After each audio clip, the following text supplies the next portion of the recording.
Bismillahirrahmanirrahim. Assalamualaikum warahmatullahi wabarakatuh. Waalaikumsalam warahmatullahi wabarakatuh. Alhamdulillahirabbil alamin. Wassalatu wassalamu ala asrofil anbiya'i wal mursalin wa ala alihi washabihi rasulillahi ajmain. Allahumma rabbi ishrah li sadri wa yassir li amri wa hlul 'uqdatam min lisani yafqahu qawli. Teman dan teman sekali, kita bersyukur kepada Allah Subhanahu wa taala yang senantiasa selalu melimpahkan rahmat dan karunia-Nya kepada kita bersama, sehingga pada hari ini kita masih diberikan kesehatan dan kesempatan untuk hadir melaksanakan kuliah kita yang salat Jumat berjamaah. Salawat dan salam untuk Nabi kita Nabi Muhammad sallallahu alaihi wasallam. Allahumma shalli wa sallim wa barik ala sayyidina Muhammad wa ala alihi washabihi ajmain. Bapak-bapak dan saudara jamaah sidang jamaah Jumat rahimakumullah. Adapun untuk agenda Jumat kita pada Jumat hari ini, waktu sholat Jumat kita hari ini masuk pukul 12 lewat 5 menit. Sekarang telah menunjukkan pukul 12 lewat 2 menit. Jadi lebih kurang 3 menit atau 2 menit lagi waktu akan masuk. Bagi bapak-bapak saudara yang masih berada di rumah ataupun dalam perjalanan, maka bersegeralah untuk menuju ke masjid demi kesempurnaan ibadah sholat Jumat kita. Bagi bapak yang telah berada dalam masjid, silakan untuk memenuhkan shaf yang lebih utama, yaitu shaf yang terdepan terlebih dahulu, agar saudara-saudara kita belakangan tidak melanggar ibadah pundak-pundak kita. Untuk khatib Jumat kita pada Jumat kali ini, insyaallah khutbah akan disampaikan oleh Mukarram, yaitu Ustaz Azka Umar RCMA. Alhamdulillah beliau telah bersama kita. Dan untuk laporan-laporan keuangan akan kita sampaikan besok seperti biasa.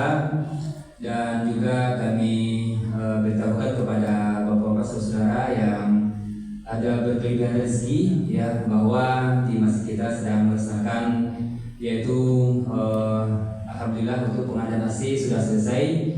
Dan yang akan kita usahakan lagi yaitu untuk pengadaan genset dan pintu geser. Alhamdulillah sudah terpasang sebanyak 2 buah kiri dan kanan bapak-bapak. Dan untuk berikutnya akan diusahakan lagi untuk pemasangan 3 buah lagi di bagian belakang.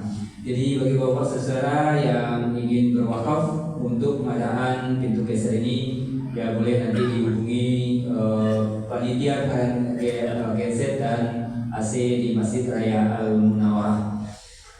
Itulah sementara untuk yang dapat kami sampaikan, dan apabila waktu telah masuk nantinya pada hati kita disilakan untuk naik mimbar. Banyak maaf, billahi taufik walhidayah. Wassalamualaikum warahmatullahi wabarakatuh. Waalaikumsalam warahmatullahi wabarakatuh.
Assalamualaikum warahmatullahi wabarakatuh. Waalaikumsalam warahmatullahi wabarakatuh.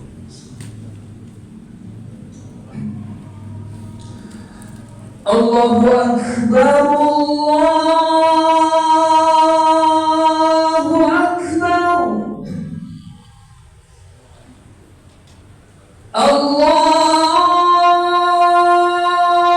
Akbar,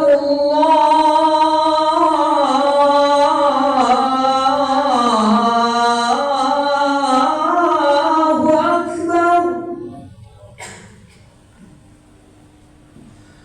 Asyhadu an la ilaha illallah.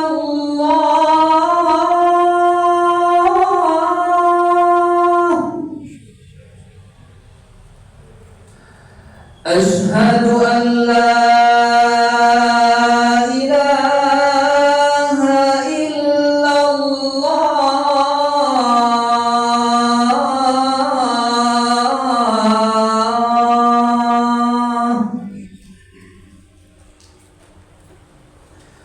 أشهد أن محمدا رسول الله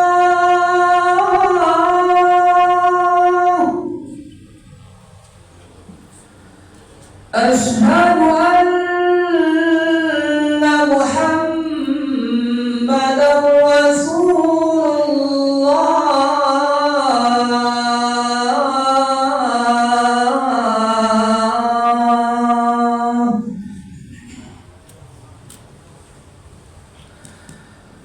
حي على الصلاة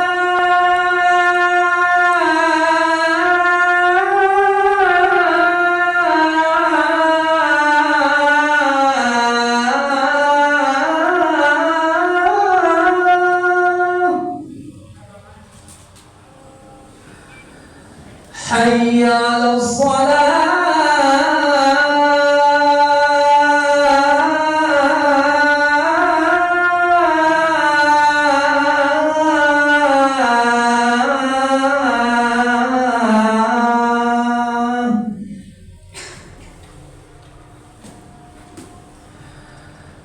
حي على الفلاح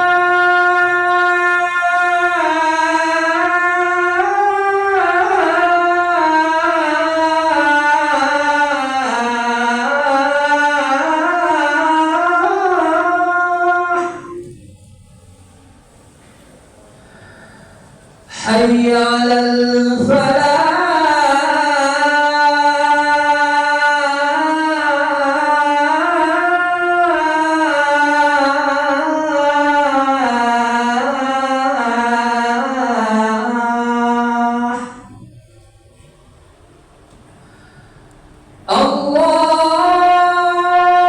الله أكبر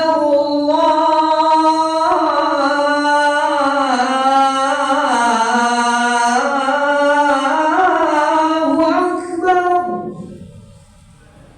لا إله إلا الله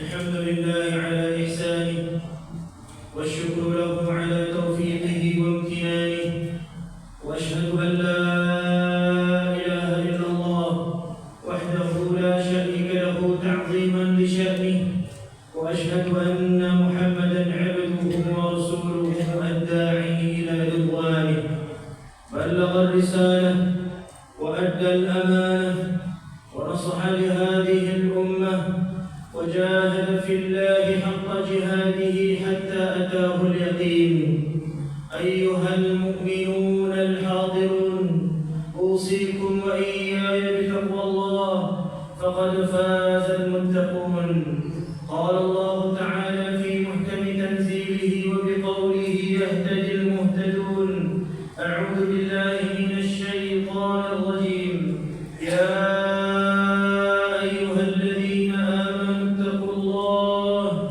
وقولوا قولا سديدا يصلح لكم أعمالكم ويغفر لكم ذنوبكم ومن يطع الله ورسوله فقد فاز فوزا عظيما أما بعد فإن أصدق الحديث كتاب الله وخير الهدي هدي محمد صلى الله عليه وسلم وشر الأمور محدثاتها فإن كل بدعة ضلالة وكل ضلالة في النار kaum mukminin jamaah Jumat yang dimuliakan Allah Subhanahu wa taala.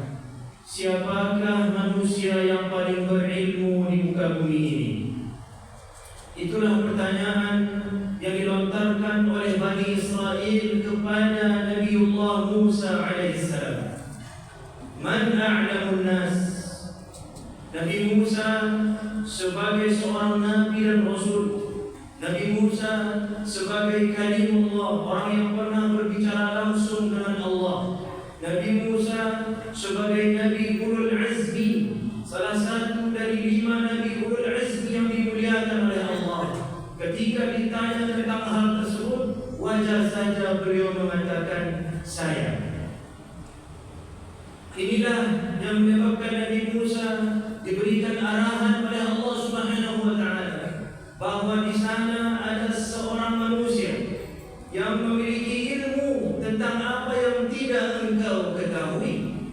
Lalu dengan keinginan yang kuat, Nabi Musa alaihissalam bertanya, di mana aku bisa menemui orang tersebut?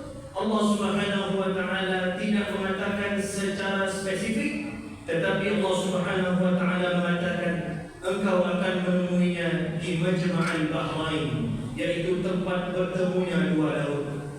Dan Allah abadikan kisah ini di dalam surat Al-Kahfi dimulai dari ayat 60 ketika Allah Subhanahu wa taala berfirman mengabadikan perkataan Nabi Musa, wa idh qala Musa li fatah la abrahu hatta ablugha majma'al bahrain aw amdi huquba. Nabi Musa berkata kepada orang yang akan menemaninya. Diriwayatkan bahwa orang ini bernama Yusha' bin Nun yang telah juga akan menjadi nabi. Dia berkata bahwa kita akan berjalan terus sampai kita kepada Majma'al Bahrain, tempat bertemunya 2 laut. Kalau kita tidak menemukannya, maka kita akan berjalan terus. Walaupun kita berjalan lebih dari 50 tahun, kita akan terus berjalan agar mendapatkan ilmu. Hadirin, ini adalah kisah yang Allah abadikan tentang bagaimana keinginan kuat seorang nabi bernama Musa alaihissalam untuk menambah ilmu agamanya. Nabi Musa bukan sekadar nabi, beliau adalah nabi dan rasul. Beliau diturunkan kepadanya kitab Taurat.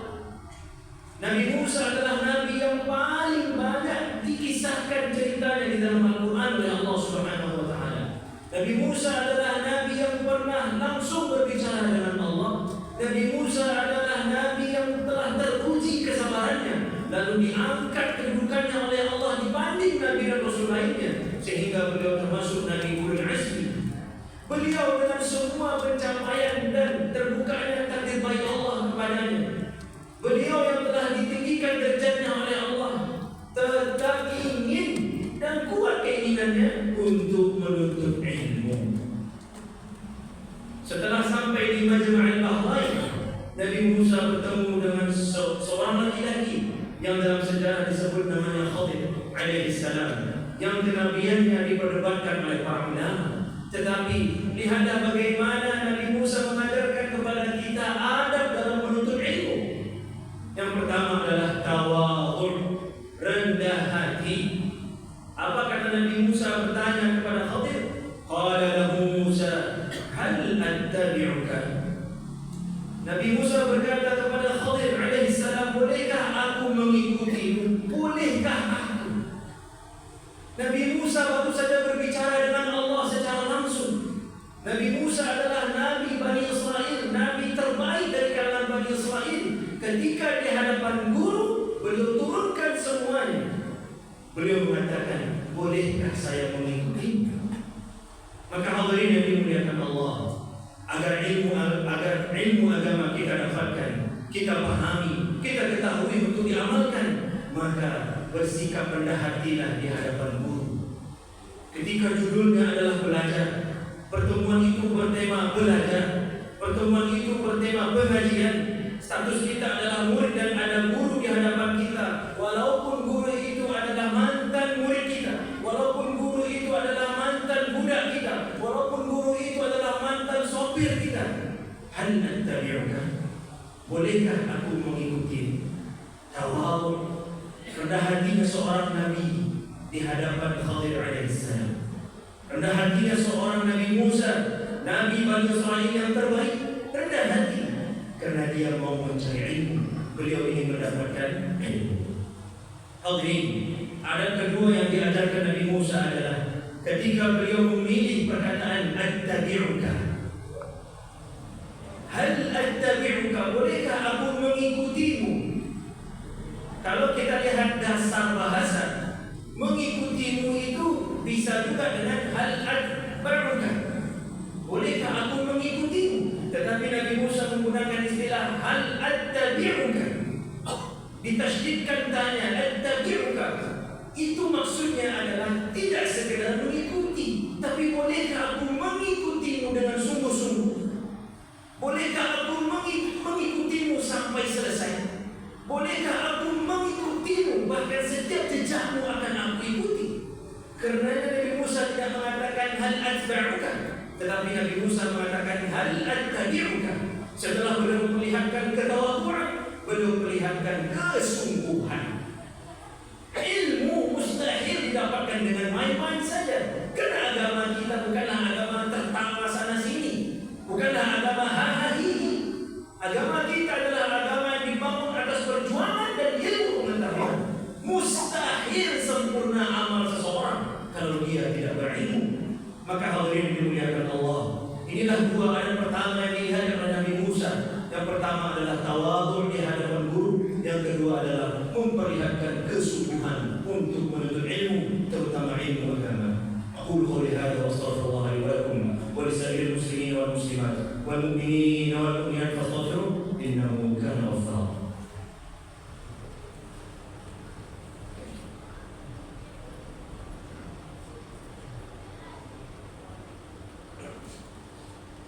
Alhamdulillah rabbil alamin. وبه نستعين على امور الدنيا والدين والصلاه والسلام على حبيبنا المصطفى صلى الله عليه وسلم وعلى اله واصحابه ومن تبعهم باحسان الى يوم الدين. ايها المؤمنون الحاضرون، اوصيكم واياي بتقوى الله فقد فاز المتقون. قال الله تعالى في القران العظيم: اعوذ بالله من الشيطان الرجيم وتزودوا فإن خير الزاد التقوى. Dan berbekallah kalian kepada Allah, berbekallah untuk kehidupan dunia dan akhirat, maka sebaik-baik bekal adalah ketakwaan kepada Allah Subhanahu wa taala. Hadirin yang dimuliakan Allah, ada ketiga yang diperlihatkan oleh Nabi Musa kepada kita dalam menuntut ilmu. Padahal beliau seorang nabi, beliau seorang rasul, beliau kalimullah, beliau ulul azmi. Ada yang ketiga yang beliau perlihatkan adalah ketika Nabi Khadir mengatakan, innaka lan tastati'a ma'iya sabra wa kaifa tasbiru ala ma lam tuhit bihi khubra. Apa kata Nabi Musa? Qala satajiduni insyaallah sabira wa la a'si laka amra. Aku akan sabar mengikutimu. Inilah adab yang ketiga dalam menuntut ilmu, sabar. Jangan mau instan, karena biasanya yang instan cepat pula hilangnya. Sabar dalam menuntut ilmu, terutama ilmu agama. Semakin lama kita belajar, semakin banyak kita dapatkan dan semakin berkualitas amal kita. Hadirin yang dimuliakan Allah, dalam Islam ilmu pengetahuan merupakan sesuatu yang basic dan mendasar. Apa kata Allah? Qul hal yastawi alladziina ya'lamun wal ladziina la ya'lamun? Apakah sama amal orang yang berilmu dengan orang yang tidak berilmu? Apakah sama orang yang berilmu dengan orang yang tidak berilmu? Apakah sama kadar keistiqomahan orang yang berilmu dengan orang yang tidak berilmu? Apakah sama tingkatan syurga orang yang berilmu dengan orang yang tidak berilmu? Apakah sama bagaimana seseorang memperlakukan orang lain ketika dibandingkan antara yang berilmu dengan yang tidak berilmu? Apakah sama seorang atasan, seorang pemimpin yang berilmu dan yang tidak berilmu? Tentu tidak sama. Di dalam hadis Rasulullah SAW bersabda, "Man salaka tariqan yaltamisu fihi ilman, sahalallahu lahu bihi tariqan ila jannah." Barang siapa yang menempuh jalan untuk menuntut ilmu, baik yang menempuh perjalanan jauh atau perjalanan singkat, tidaklah dia keluar dari rumahnya kecuali untuk menuntut ilmu, maka Allah akan mudahkan jalan baginya untuk menuju surga. Kenapa? Karena orang yang berilmu cenderung lebih banyak amalnya daripada yang tidak berilmu. Orang yang berilmu cenderung lebih baik keikhlasannya daripada orang yang tidak berilmu.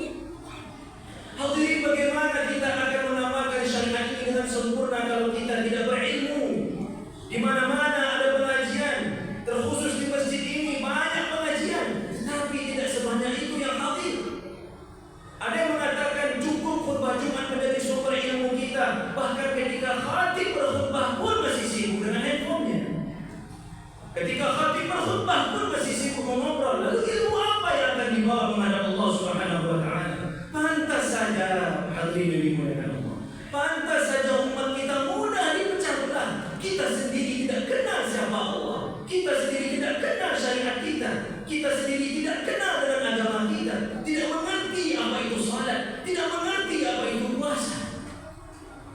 Karena hadirin yang dimuliakan Allah, kita patuhi sabda Rasulullah SAW, utlubul ilma minal mahdi ilal lahdi. Tuntutlah ilmu agama dari buayan sampai yang lahat. Tidak ada waktu, tidak ada kata terlambat untuk menuntut ilmu. Berapapun usia kita hari ini, tuntutlah ilmu, terutama ilmu agama yang akan menyelamatkan kita di dunia dan di akhirat. ثم اعلموا أيها الحاضرون أن الله أمركم بالصلاة والسلام على حبيبه المصطفى وهو القائل إن الله وملائكته يصلون على النبي يا أيها الذين آمنوا صلوا عليه وسلموا تسليما. اللهم صل على محمد في الأولين وصل على محمد في الآخرين وصل على محمد في الملأ الأعلى إلى يوم الدين. وارض اللهم عن ساداتنا خلفاء الراشدين أبي بكر وعمر وعثمان وعلي وعن الصحابة أجمعين وعن التابعين وتابعيهم بإحسان إلى يوم الدين وأن معهم بمنك وكرمك يا أرحم الراحمين. اللهم اغفر للمسلمين والمسلمات والمؤمنين والمؤمنات الأحياء منهم والأموات إنك أنت السميع القريب مجيب الدعوات ويا قاضي الحاجات. ربنا ظلمنا أنفسنا وإن لم تغفر لنا وترحمنا لنكونن من الخاسرين. اللهم انصر إخواننا المجاهدين المستضعفين المرابطين في فلسطين. اللهم انصرهم ولا تنصر عليهم يا ذا الجلال والعزة. انصر إخواننا المجاهدين في غزة. اللهم انصرهم ولا تنصر عليهم. اللهم وحد صفوفهم واجمع كلمتهم على الحق يا رب العالمين. اللهم اشف مرضاهم ومرضى المسلمين وارحم موتاهم وتقبل شهداءهم. اللهم عليك باليهود الغاصبين. اللهم عليك بالصهاينة المعتدين. اللهم عليك بإسرائيل. اللهم عليك بأمريكا. اللهم عليك بنتنياهو. اللهم عليك بهم فإنهم لا يعجزونك. اللهم شتت شملهم. اللهم شتت شملهم ودمر جمعهم وزلزل الأرض من تحت أقدامهم. اللهم لا ترفع لهم راية ولا تحقق لهم غاية واجعلهم لمن خلفهم آية. اللهم صيبا نافعا. اللهم صيبا نافعا. اللهم صيبا نافعا. ربنا تقبل منا إنك أنت السميع العليم وتب علينا إنك أنت التواب الرحيم. ربنا آتنا في الدنيا حسنة وفي الآخرة حسنة وقنا عذاب النار. عباد الله إن الله يأمر بالعدل والإحسان وإيتاء ذي القربى وينهى عن الفحشاء والمنكر والبغي يعظكم لعلكم تذكرون. والله يعلم ما تصنعون. أقم الصلاة.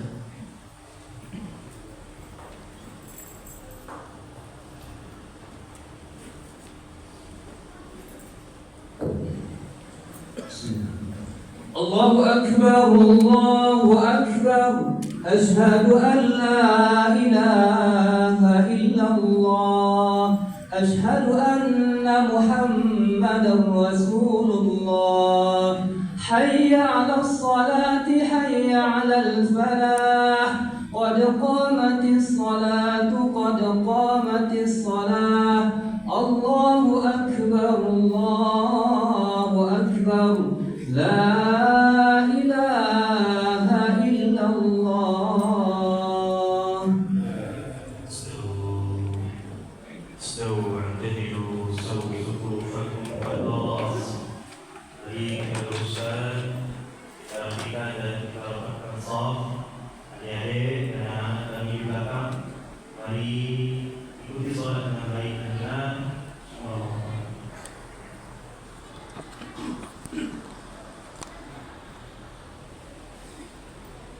Allahu Akbar.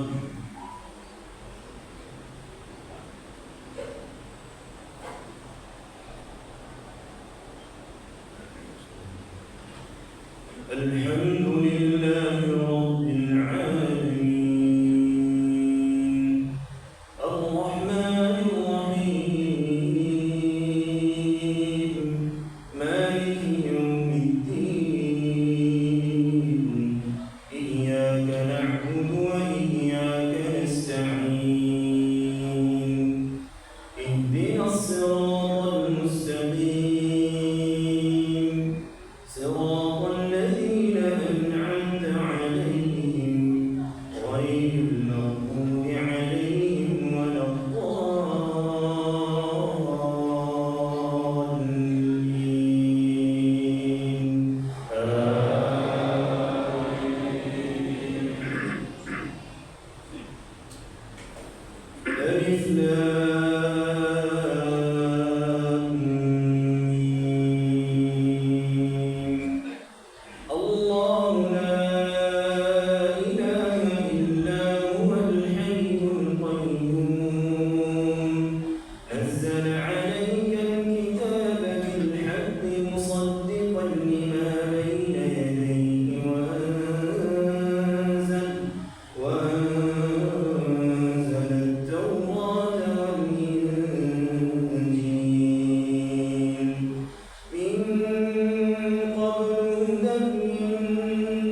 فأما الذين في قلوبهم زيغ فيتبعون ما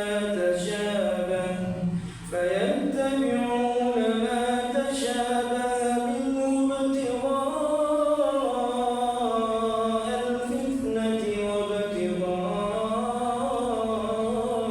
تأويله وما يعلم تأويله إلا الله والراسخون في العلم يقولون آمنا به كل من عند ربنا وما يذكر إلا أولو الألباب. الله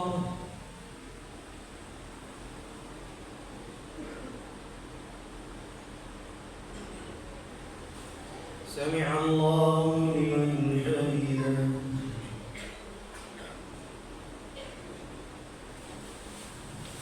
الله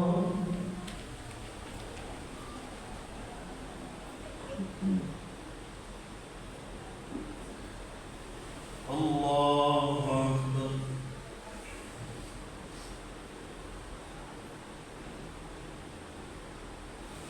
الله أكبر.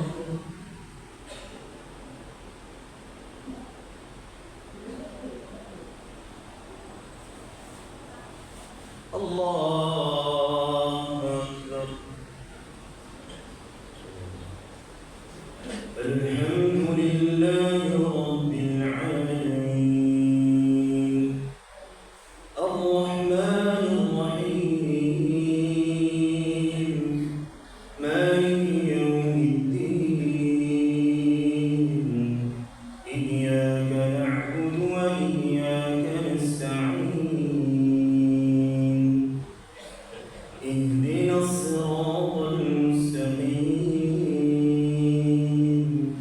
صراط الذين أنعمت عليهم غير المغضوب عليهم ولا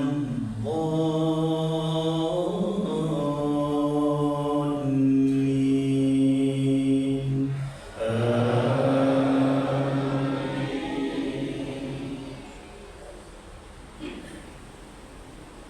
ربنا لا تزغ قلوبنا بعد إذ هديتنا وهب لنا من لدنك رحمة إنك أنت الوهاب.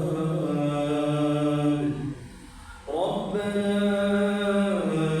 إنك جامع الناس ليوم لا ريب فيه إن الله لا يخلف الميعاد.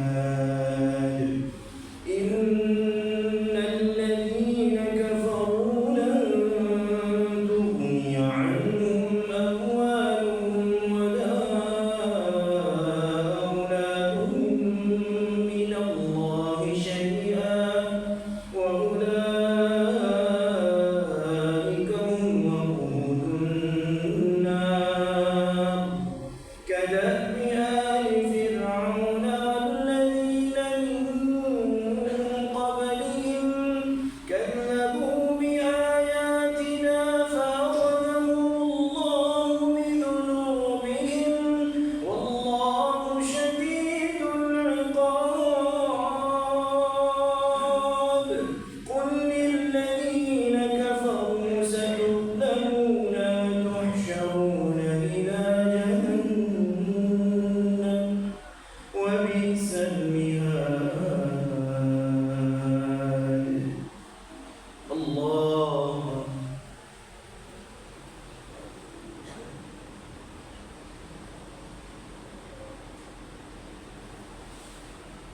سمع الله لمن حمده.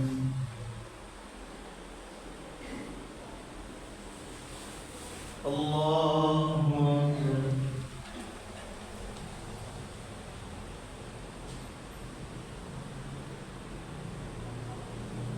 الله أكبر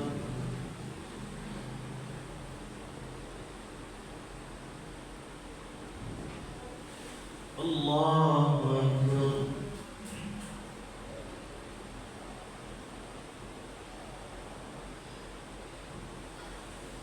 الله أكبر